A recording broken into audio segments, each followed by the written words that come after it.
High, আমি সম্রাট। আপনারা দেখছেন সম্রাট ট্যুর ওয়ার্ল্ড। কুনকি হাতিরা কিভাবে স্নান করে আর মাহুতরা এই তাদের কুনকি হাতিদের কিভাবে স্নান করায় সেটা আপনাদের দেখাবো। তারপরে স্নান করার পরে খাওয়ার দেয়, আর সেই খাওয়ারটা কি থাকে সেটাও আপনাদের দেখাবো। মাহুতরা যে এই হাতিদের পোষ মানায়, কিভাবে মানায় আর কেনই বা মানবে এই হাতিরা, এই মাহুতদের ভালোবাসা এই হাতিরা পেয়ে থাকে তাদের কাছ থেকে। চলুন দেখে নেই আজকে এই হাতির স্নান করার বিরল দৃশ্য আর তাদের একটু খাওয়ার, কিভাবে তারা খাচ্ছে এবং কি খাচ্ছে, জিনিসটা কি।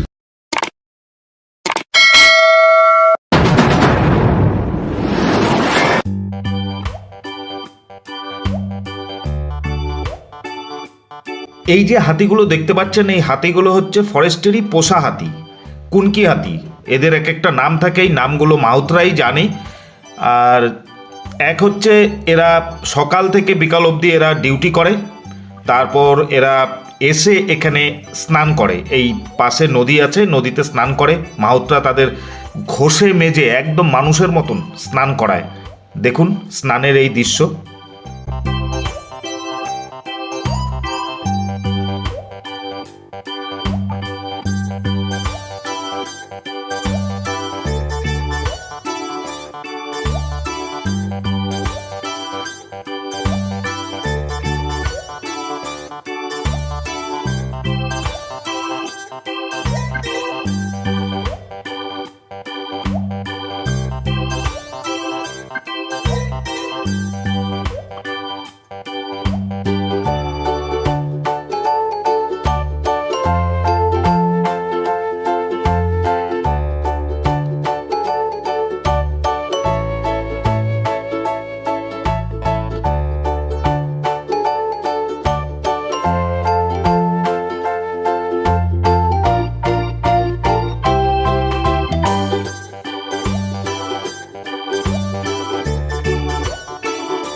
যেহেতু হাতিগুলো ট্রেন্ড, মাহুতদের সব কথা ওরা বোঝে। কিছু সাংকেতিক কথা আছে, তারা নিজেদের মধ্যে আদান প্রদান করে। মাহুত হাতির কথা বুঝতে পারে আর হাতি মাহুতের কথা বুঝতে পারে। স্নান হয়ে গেল, এবার এদের খাওয়ার পালা। কিছু স্পেশাল খাবার আছে, ওরা স্নান করার পরে এই হাতিদের দেয়। চলুন সেটা দেখে নিব এবং কি কি খাবার এখানে দেয়।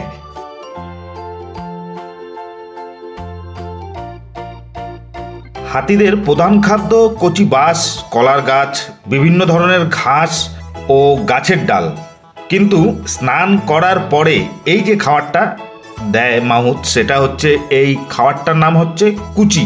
হাতিদের স্বাস্থ্যের জন্য খুবই ভালো এবং হাতিদের যে বশ করা হয়, এবং মাহুতকে তারা কেনই বা মানবে, কেনই বা ভালোবাসবে, এই খাবার দিয়ে হাতিদের সাথে মাহুতের একটা বন্ধুত্ব তৈরি করে। আর এই খাবারটা হচ্ছে চাল, গুড়, লবণ দিয়ে বিশেষ পুষ্টিকর খাবার। সেটা কলা পাতা বা ঢঙ্গলের মাঝখানে পুড়ে দিয়ে তারপরে ওটাকে প্যাকেট করে রাখা হয়, আর একটা একটা করে সেটা হাতি খায়।